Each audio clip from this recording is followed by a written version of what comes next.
Hello students, welcome to today's class session. आज के class में हम लोग कुछ मल्टीपल चॉइस क्वेश्चन को लेके आए हैं आपके सामने from chapter moving charge and magnetism class 12। आज के क्लास में हम लोग बहुत सारे न्यूमेरिकल प्रॉब्लम अलोंग विथ कुछ सिंपल सा multiple choice question from chapter moving charge and magnetism हम लोग करने वाले हैं। एंड अलोंग विथ इट हम लोग मल्टीपल चॉइस क्वेश्चन को सॉल्व करने वाले हैं आपके सामने यहाँ पे। एंड बहुत इंपॉर्टेंट मल्टीपल चॉइस क्वेश्चन है specially for term 1। Okay, term 1, wait a minute. Okay, for term 1 and entrance exam, term 1 के लिए, जो कि ये जो चैप्टर है आप लोग के सिलेबस में इंक्लूडेड है, टर्म 1 एंड एंट्रेंस एग्ज़ाम के लिए, वेरियस एंट्रेंस एग्ज़ाम के लिए ये वाला मल्टीपल चॉइस क्वेश्चन ये जो है from moving charge and magnetism बहुत इंपॉर्टेंट होने वाला है। सो स्टार्ट करते हैं from very first question. A charge particle is moving in A cyclotron. Cyclotron का जो प्रिंसिपल है ये जनरली टर्म 1 के सिलेबस में नहीं है, बट साइक्लोट्रॉन का प्रिंसिपल आपके सिलेबस में इंक्लूडेड है, जहाँ पे एक चार्ज मैग्नेटिक फील्ड में एंटर करते हैं perpendicularly and it moves in a circular motion. Simple यही साइक्लोट्रॉन में यूज़ करना है आप लोगों को। So a charge particle moving in a cyclotron, what effect on the radius of path of the charge particle will occur when the frequency of the radio frequency field is double. यानी कि frequency को अगर हम लोग F dash को अगर हम लोग ट्वाइस एफ कर देते हैं, फ्रीक्वेंसी अगर डबल कर देते हैं तो क्या चेंज आएगा रेडियस में। Okay, so first of all हम लोग को रिलेशन जानना है कि रेडियस और फ्रीक्वेंसी या फिर किस तरीके का रिलेशन आता है। So it is very simple, आप लोग के बुक में है एक्सप्रेशन, फिर भी मैं यहाँ पे लिख के देता हूँ। It is B Q V equal to M V square by R. Okay, इस टाइप का आता है, जहाँ से हम लोग वी स्क्वायर को कैंसिल कर सकते हैं and R equal to M V by B Q. This is the ultimate radius. Okay, जहाँ पे B Q V is Lorentz force and M B square by R क्या होता है, सेंट्रीपिटल फोर्स। ये दोनों इक्वल रहता है। सो यहाँ से हम लोग को रेडियस का जो वैल्यू है वो मिल गया। यहाँ पे आप देख सकते हैं, यहाँ पे there is no term like frequency और टाइम पीरियड, तो ये फ्रीक्वेंसी और टाइम पीरियड के ऊपर डिपेंड नहीं करते हैं। Okay, so answer will be, it will remain unchanged. Option D will be the correct option. Very simple है। So based on same topic next question की तरफ चलते हैं। Which of the following is not correct about cyclotron. Not correct very important है, आप लोग को ये माइन्यूटली देखना है। Which one is correct question पूछते हैं या फिर नॉट करेक्ट क्वेश्चन पूछते हैं। So it is a machine to accelerate charge particle और ions to high energies. Yes, definitely इसको हम लोग यूज़ करते हैं, इसीलिए साइक्लोट्रॉन को। Cyclotron uses both electric and magnetic field in combination to increase the energy. Yes, electric and magnetic field are crossed together, इस तरीके से क्रॉस होके रहता है। ओके, इस साइड में अगर इलेक्ट्रिक फील्ड है तो magnetic field will be perpendicular to it. Okay, so this one is correct. Operation of the cyclotron is based on the fact that time period of one revolution is independent. अभी हम लोगों ने देखा कि frequency और time period remains independent of speed और radius. Okay, so option D क्या बोला है कि charge particle of ions particles and ions in cyclotron can move in any arbitrary path।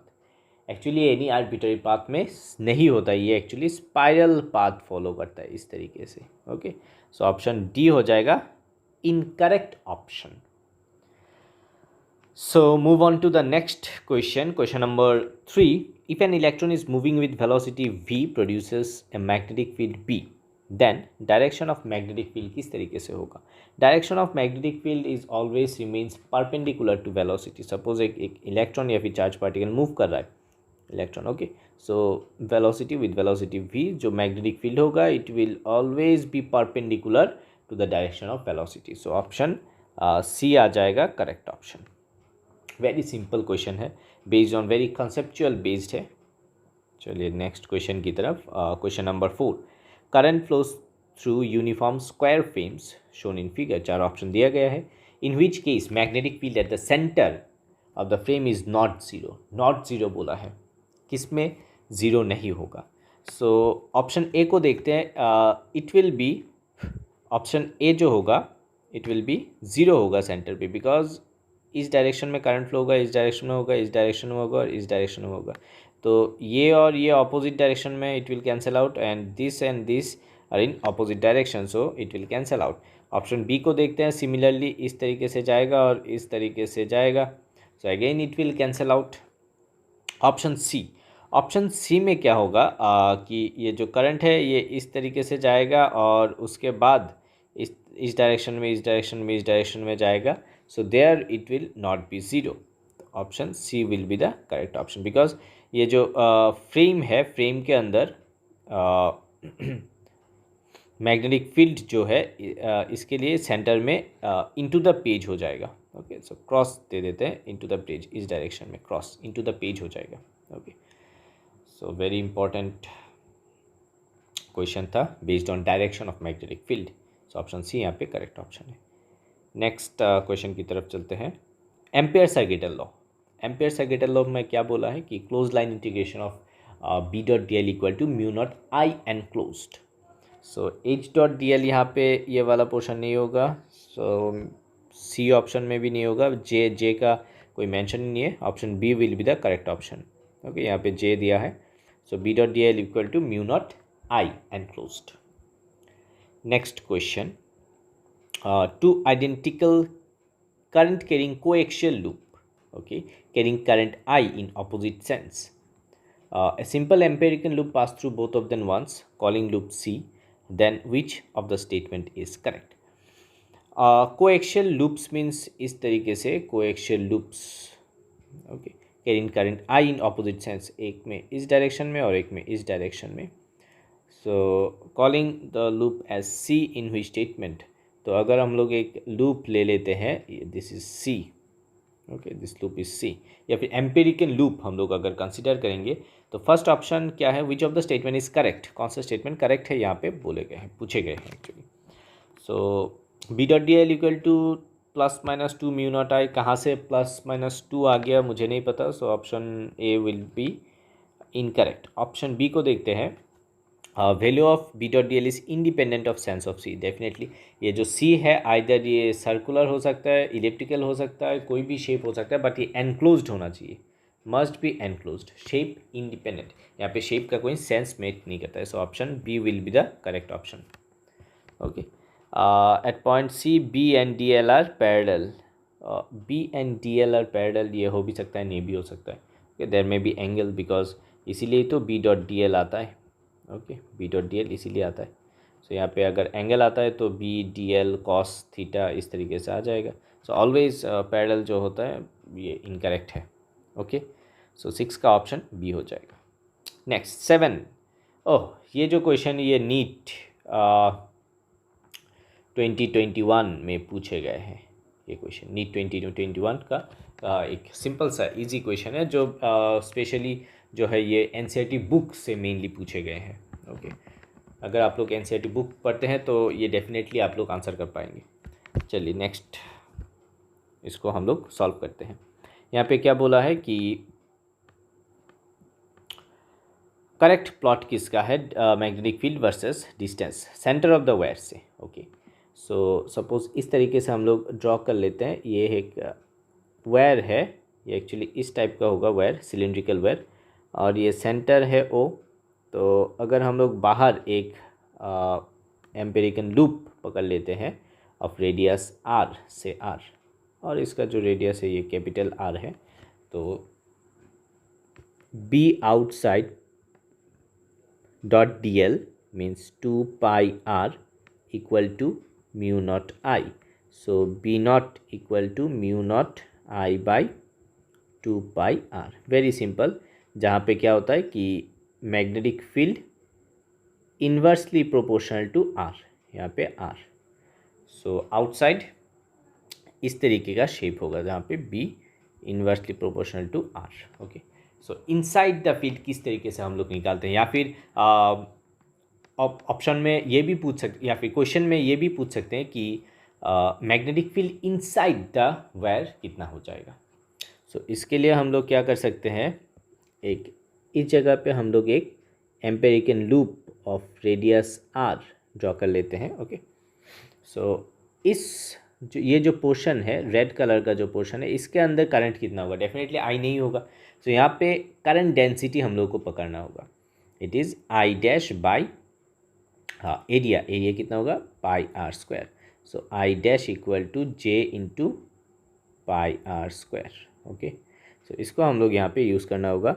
B inside B I into two pi R, इसका जो D L को अगर हम लोग इंटीग्रेशन करेंगे, it will be two pi R equal to mu not I dash की जगह पे हम लोग J into pi R square बिठा सकते हैं। सो बी आई यहाँ से लिख सकते हैं, it will be mu nought J, pi will be cancel out, उसके बाद divided by two into R, यहाँ पे एक आर कैंसल आउट हो जाएगा। This is the ultimate form. यहाँ पे अगर हम लोग जे का वैल्यू बिठा सकते हैं, J will be current per unit area pi R square. अगर हम लोग होल वायर का जो एरिया है, क्रॉस सेक्शनल एरिया, ये वाला एरिया को अगर हम लोग पकड़ते हैं, करंट डेंसिटी तो सेम रहेगा। ओके, सो यहाँ पे क्या हो जाएगा? Mu not I by two pi R square, capital R square multiplied by small R. So यहाँ पे देख सकते हैं कि बी जो है इस जगह पे प्रोपोर्शनल टू आर है।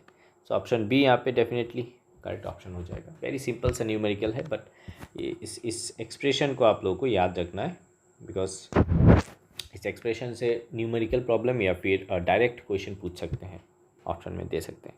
चलिए नेक्स्ट क्वेश्चन की तरफ without wasting time. The nature of parallel and anti parallel currents are very simple. Parallel और एंटी पैरेलल में क्या होता है? पैरेलल वायर अट्रैक्ट करता है एंड एंटी पैरेलल रिपल करता है। So option B will be the correct option. Next question की तरफ चलते हैं। Magnetic moment of a current carrying circular coil of radius R number of turns and varies कितना होगा? मैग्नेटिक मोमेंट का जो फॉर्मूला है, it is current into area, it is pi R square.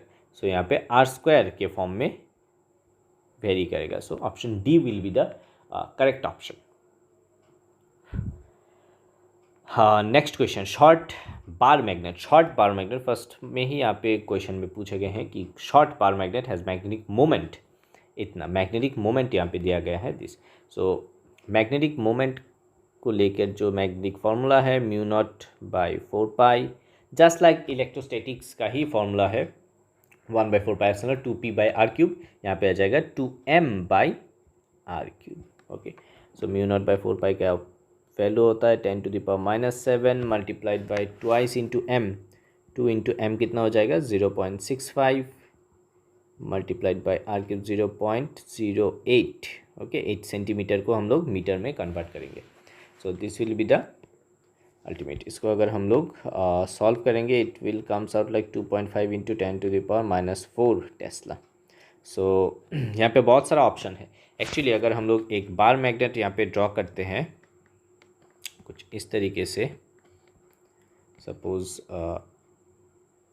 इस तरीके से एक बार magnet north south, so magnetic field will be north to south, हम लोग को पता है।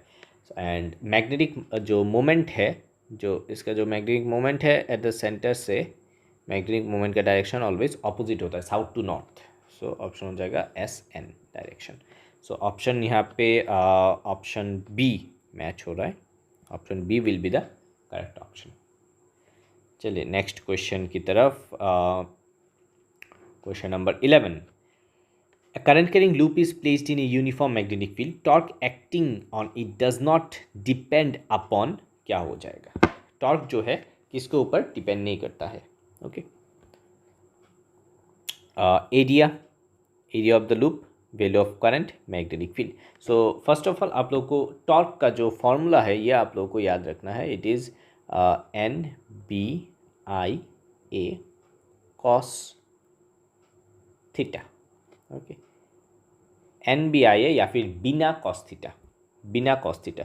सो नंबर ऑफ टर्न्स है, एरिया गिवन है, करंट है, मैग्नेटिक फील्ड है। So option will be none of this. Okay, torque none of this, does not depend upon, इन तीनों के ऊपर डिपेंड करते हैं but. Okay, so option D simple option है। आप लोग को सिर्फ फॉर्मूला याद रखना है। मेनली इस बार का जो एग्ज़ाम में जो टर्म 1 का बोर्ड एग्ज़ाम है उसमें सिंपल डायरेक्ट बेस्ड क्वेश्चन पूछे जाएंगे, सिंपल कॉन्सेप्ट के ऊपर मेनली क्वेश्चन पूछे जाएंगे। ओके, क्वेश्चन नंबर 12 की तरफ चलते हैं। Moving coil galvanometer deflection theta on a scale point attach to it is कितना हो जाएगा? So galvanometer phi equal to कितना हो जाएगा, इसका वैल्यू आप लोगों को याद रखना है। इट विल बी ऑप्शन सी।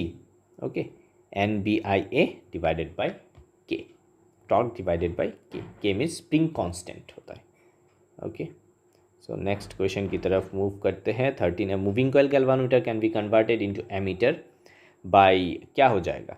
एक गैल्वानोमीटर को हम लोग एमीटर में किस तरीके से कन्वर्ट कर सकते हैं? गैल्वानोमीटर क्या है? जो करंट डिटेक्ट करते हैं, और एमीटर क्या होता है? जो करंट मेजर करते हैं। सो सपोज़ ये एक गैल्वानोमीटर है, जी गैल्वानोमीटर दिस वे। तो इसको अगर हम लोग किस तरीके से एमीटर में कन्वर्ट करेंगे? ओके, इसको हम लोग एक शंट यूज़ करेंगे। शंट में स्मॉल रेजिस्टेंस एस क्या हो जाएगा? Low resistance. लो रेजिस्टेंस हम लोग यहाँ पे पैरेलली करेंगे। So it will be option B हो जाएगा, option correct option. So galvanometer के साथ एक लो रेजिस्टेंस ऐड करने से क्या होगा? Maximum current will flow through it, and इससे कम करंट फ्लो हो जाएगा। IG current will be very low. So ये गैल्वानोमीटर सेफ रहेगा। ओके, सो नेक्स्ट क्वेश्चन की तरफ चलते हैं। The conversion of moving coil galvanometer into a volt meter is done. और वोल्ट मीटर को किस तरीके से देते हैं? हम लोग एक हाई रेजिस्टेंस गैल्वानोमीटर के साथ सीरीज़ में यूज़ करते हैं। Okay, so option A, introducing large value of series resistance. Large value देने का मतलब ये है कि सीरीज़ में अगर हम लोग यहाँ पे लार्ज वैल्यू देते हैं तो वोल्टेज विल ड्रॉप हियर, और इसके वोल्टेज ड्रॉप जो होगा वो बहुत कम होगा। ओके, सो अल्टीमेटली करंट का वैल्यू कम हो जाएगा। सो 15 नेक्स्ट क्वेश्चन की तरफ। When a magnetic compass needle is carried near by a straight carrying current, straight wire carrying current, then first option, first question क्या बोला है यहाँ पे? Straight wire cause a noticeable deflection in the compass needle. Yes, definitely यहाँ पे deflection देगा because there are magnetic field. Alignment of the needle is tangential to the imaginary circle with straight wire as center and has plane perpendicular to wire. Very good. यहाँ पे suppose एक current wire पकड़ लेते हैं और यहाँ पे जो प्लेन है इस तरीके से, सो टेंजेंशियली जो है मैग्नेटिक फील्ड का वैल्यू होगा। यही बोला है, इमेजिनरी सर्कल अगर हम लोग ड्रॉ करते हैं तो प्लेन परपेंडिकुलर वायर का टेंजेंशियली वैल्यू देगा। So definitely, so both option C आ जाएगा correct one. 1 and 2 are correct. Last few question बाकी है। क्वेश्चन नंबर 16 की तरफ चलते हैं। A strong magnetic field is applied on a stationary electron. Stationary electron बोला है। Okay, the charge is at rest, then the electron. अभी force का फॉर्मूला क्या है? It is BQV। ओके, या फिर BQV sine theta. Sine theta लिख देते हैं, BQV sine theta. So if N electron is at rest तो वेलोसिटी कितना हो जाएगा? V will be 0। So ultimately force will be 0। Force 0 हो जाएगा, तो फोर्स अगर 0 होगा तो ये क्या? It will remain stationary. Stationary ही रहेगा, इलेक्ट्रॉन जगह से मूव नहीं करेगा। ओके, सो नेक्स्ट क्वेश्चन की तरफ चलते हैं। N inertial frame of reference, the magnetic force on a moving charge particle is F। It's value in another inertial frame of reference will be, क्या हो जाएगा? अनदर फ्रेम ऑफ रेफरेंस में। सो F again force का जो formula है it is BQV। सो देखिए यहाँ पे मैग्नेटिक फील्ड और चार्ज कभी चेंज नहीं होगा, फ्रेम टू फ्रेम सेम रहेगा। Only the velocity can change. Okay, so option क्या हो जाएगा? 17 का C, change due to change in velocity. Velocity एक फ्रेम से दूसरे फ्रेम में डिफर करता है बिकॉज सपोज एक फ्रेम ऑफ रेफरेंस एक पकड़ लेते हैं जो रेस्ट में है, और एक फ्रेम ऑफ रेफरेंस 5 मीटर पर सेकेंड से जा रहे हैं, तो फ्रेम ऑफ रेफरेंस इसमें जो होंगे आदमी इसको 5 मीटर पर सेकेंड से ही देखेगा। अगर ये भी चल रहा है 2 मीटर पर सेकेंड से तो इसको 5 मीटर पर सेकेंड नहीं देख पाएंगे, इसको माइनस करने के बाद 3 मीटर पर सेकेंड देख पाएंगे। सो ये जो फ्रेम ऑफ रेफरेंस का खेल है ये बहुत इंपॉर्टेंट है, इसलिए ये वेलोसिटी जो है चेंज होगा। ओके, तो चलिए नेक्स्ट क्वेश्चन की तरफ. Which one of the following is correct statement.